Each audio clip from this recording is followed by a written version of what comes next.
This week, the name on the marquee has got to be Israel Adesanya, last style bender. Remember the name. Respect the name. All you chooches out there thinking that shit was just a done deal because he'd won what, three? He caught Izzy three different times in fights that he was losing. Come on, dog. Come on. All right, Mark, why don't you take us in first and give us your reaction on the beautiful second round KO of Alex Pereira via Izzy Murder Hands. Let's do it. So your boys, Mark and Omar, called this thing. I missed it by a round. I said round 3. What did you say? I don't remember. Did you say finish or decision? Yeah, I think you said decision. But we called the W. I almost really nailed it. But yeah, look, by the time I finish this take, there are probably going to be people in the comments calling me an Izzy fanboy. I will tell you right now, I'm not even a huge Izzy fan. I'm becoming one.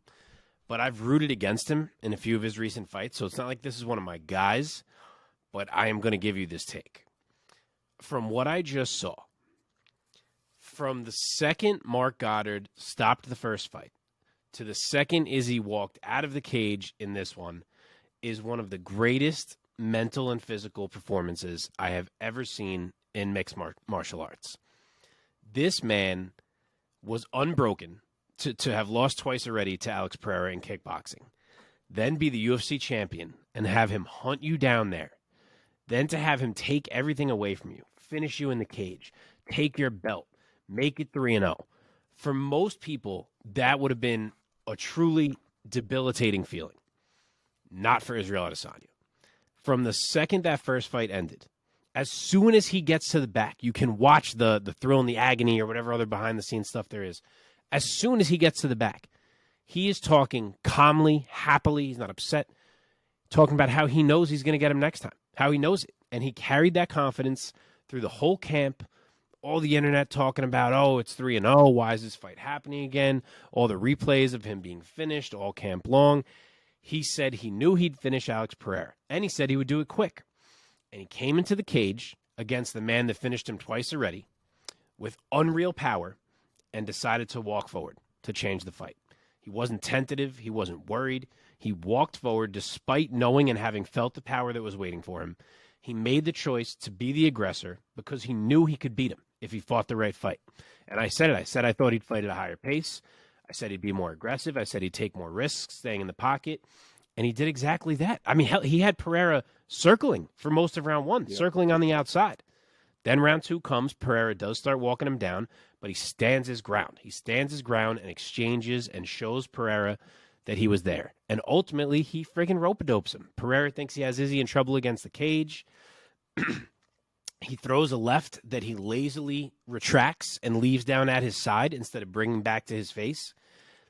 Izzy sees it. He opens up with a combo, and next thing you know, Pereira is getting hammer-fisted into the earth's core. Then from there, you get the 3 arrows celebration, which was one of the dopest fucking celebrations I've ever seen in my life. It's Pereira's move that he does on his way to the octagon. 1 arrow for each of the losses that Izzy overcame. The emotion in it, whether you liked it or not after that, him knowing exactly where Pereira's son was, who mocked him after the first KO, pointing to him in the crowd, mocking him back. He knew it all. He saw it all in his head, and he knew he would be able to do it, and he did it. And then you get to the post-fight interview. People, Earth, you'll never know what happens if you don't try. Like, the whole thing from beginning to end was one of the greatest stories I've ever seen told in MMA, and props to the king once again, Israel Adesanya. I will not ever forget that night. Makes me even more upset that I could not afford UFC Miami tickets because fuck. What a scene that must have been in fuck, the dude, actual I didn't even stadium. think about that you were intending to go to that. Oh my yeah, God. dude. The tickets were, it was, especially in my current situation, the tickets were fucking absurd. So, couldn't do it. It was an amazing experience though to watch that. I spilled like the Wild Wings that I was at was Bro, the Wild Wings I was at, first of all, was out of control. I was actually super surprised that there were that many people there. I normally go to those for pay-per-views, and it's never really packed in there, almost never, to the point where the manager starts talking shit about us, and he's like, no one even watches these things. It's the same 6 people that come here every time. Do you think it And was because of Jorge? I think so, man, because as soon as Jorge came on the screen, everybody started cheering and whistling and getting fucking crazy. This one chick just like poured her beer on the floor. I didn't really know what happened there. It got rowdy, man. And then by the time Izzy knocked out Pereira, everybody's drinks were everywhere. I spilled shit all over myself. Tables were full of liquid. It was a massacre in that place. But as far as the specific fight is concerned, the way I feel about his entertainment value, he's almost like improv to me, because I don't think that he sits around and thinks about doing those specific things. I think he's so loosey-goosey with how he is, and he accepts who he is and how weird he is and how nerdy he is. The Unleashed thing, that's a deep cut, bro. Like, who's actually so this is why I love Izzy, right? You might hate him for that deep cut. I love him because me and him are probably the only 2 fucking people on this earth that has actually watched that movie repeatedly, to the point to know how important that collar is, and like the magnitude of what that collar really means. And I knew it right away. As soon as I saw it, I knew. I don't even know what's the collar. So it's a movie. It's a Jet Li movie. I highly recommend. It's actually a really good movie. It did not get enough love. I think something else came out that year that kind of didn't shine a good light on it. But anyway, the movie's called Unleashed. It's a Jet Li movie. I think it had another name called Danny the Dog. I think that might have been an international title or something. Basically, the movie is about Jet Li growing up with this fucked up like gang boss guy who raised him from a kid.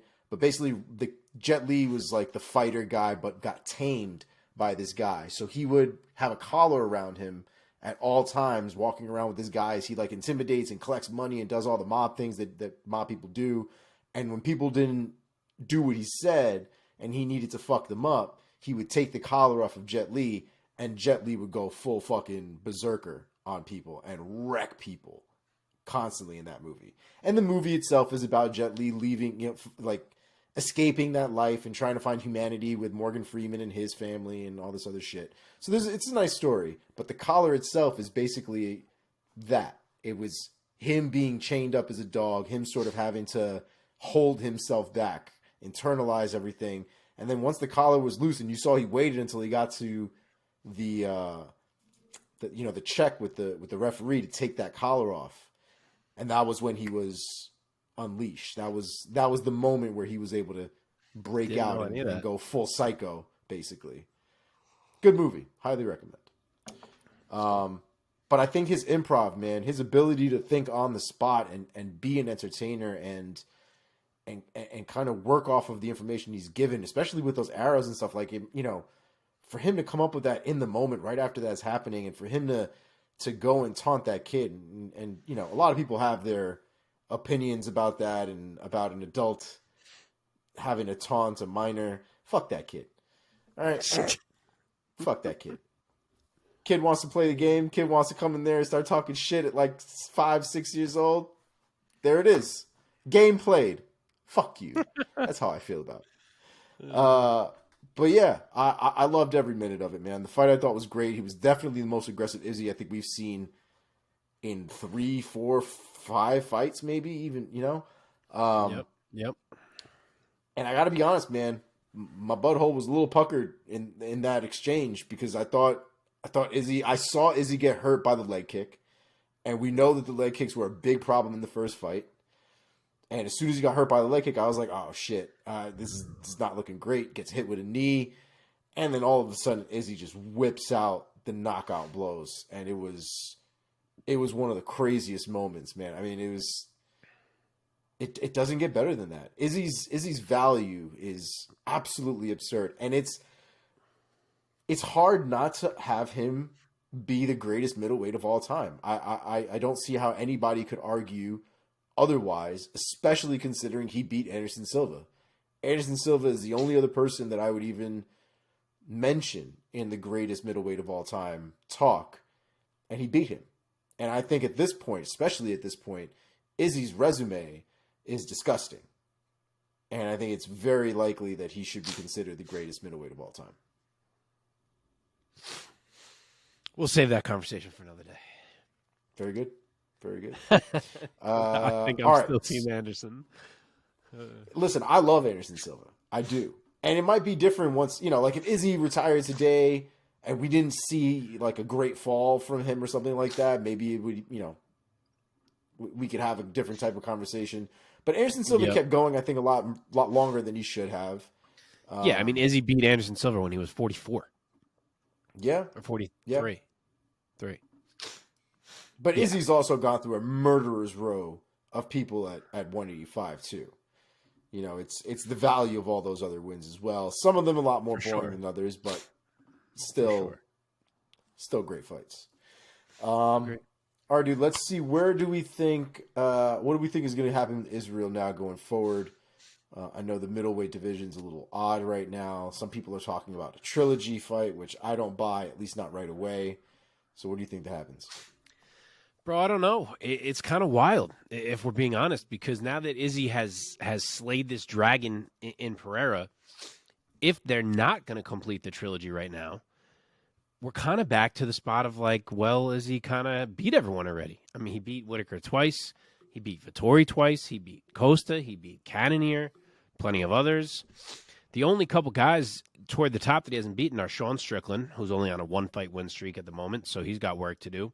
It's not going to be Chimaev this fast now that he's coming to middleweight. He's already been linked to Paulo Costa. That might even be official. I forget. Yep. So really the only guy left in the whole middleweight landscape that makes any type of sense is Dricus du Plessis. And it kind of felt like he was going to need one more win. But like as this has all shaken out, it's like either they got to run back this trilogy right now and settle it, or it's going to be Dricus. I really don't see any other scenario. And him and Izzy are already talking some shit to each other. I kind of think this guy's going to fall right into a title shot without getting another win. Yeah, and it's going to be a messy one if they do end up going against each other, because this is going to be a whole who's more African than who. And agree, it could get ugly. Yeah, this is a very charged time in the world to be playing that bullshit. But that's exactly what's going to happen, because that's exactly what's been happening already. Yep. So that'll be interesting to see if that does end up happening. Is that what you think but too? I agree. I mean, what happened? No, so I said, is that what you think too? But you said it is. Yeah. And I think, Israel kind of touched on it a little bit in his post-fight press conference. He didn't really mention him by name, but he kind of said he wanted to spark him. Like he wanted a chance to wreck du Plessis. And du Plessis said he was kind going of to drag his carcass across Africa. That's what he said. That's, one would call that a threat. Yes. Right. Side point here. Again, I keep talking about Chael Sonnen. Chael Sonnen calls du Plessis. That's what a lot of people were saying in the beginning, until in every post-fight interview, he was like, my name is Dricus du Plessis. Yeah, no. Not the Chael. Du Plessis. No. Probably Dricus du Plessis. I don't even think he gives it a first name. He just goes straight for the Plessis. All right. What about Pereira now? Does Pereira go to 205? Does Pereira stay at 185 and actually puts in some work in the division? What are you thinking? So I get why people are saying he could go to 205 because, as we've said before, he's such a weight bully. He's so fucking big. He could easily fight at 205. To me, though, if we're not going to do the trilogy right now, and Izzy is going to fight someone like Adricus, if Pereira got another great win, I could see the very next fight being the trilogy. So if I'm him, I'm trying to take another middleweight fight. It sounds like, as I said, that we're going to get Costa and Chimaev, which kind of leaves like that foursome of Whitaker, Vettori, Cannonier, and Pereira. And Whitaker has already fought both of those other guys and beat them. So to me, it's like take Cannonier and Vettori, let them fight each other, and make the big fight. Make Robert Whitaker, Alex Pereira. And if so you sent something. Sorry, I was going to say you sent something. I think you sent something to us the other day where the idea was Alex Pereira moves up to 205. Oh yeah, I saw this. Ideally, in a perfect world, Pereira wins the belt at 205. Izzy has the belt at 185, and you get a trilogy fight, potentially at 205 for a champ status. You could even argue you can have Pereira go back down to 185 and try his hand at champ status. Either way, a trilogy fight with two guys with a belt at that point probably sells a lot better than an immediate trilogy fight. It's insane. It's just, how do you tell the 205-pound division, like, hey, guys, this guy just lost at middleweight, but he's going to fight for the title against Jamal Hill? I just feel like it's not realistic. I get it. I get the appeal. But I don't know how you actually pull that off. I think Pereira could slip in right into the top 5. I think he would only need one big win in order for it to happen. Yeah, if he beats someone, different story. If he beats someone at 205, I mean, that's totally different story. But 205, frankly, is up for grabs as far as I'm concerned. That, I love Jamal Hill. I think Jamal Hill could actually beat a lot of these guys. But there's nobody in that division that's like, maybe it's the John Jones effect. Maybe the fact that this man was so dominant and just, that is the bar for 205, that nobody has seemed to reach that point. And so, without reaching that point, it just seems like an Alex Pereira could come in and really do some shit in that division. Yeah. All right. Anything else we want to talk about this fight before we move on? I'm good to go. All right. Congratulations to Israel Adesanya for his moment on our coveted, exclusive, subscriber-only marquee. Oh, man. Quote, unquote, parentheses, sarcasm in jest, ladies and gentlemen. What was the word Tone again? It down. We were delusional? We were delusional. Tone it down. Oh, boy. We know what this is. You see I'm in my room with like a single heavy bag in a closet, right? We know what this is. Tone it down.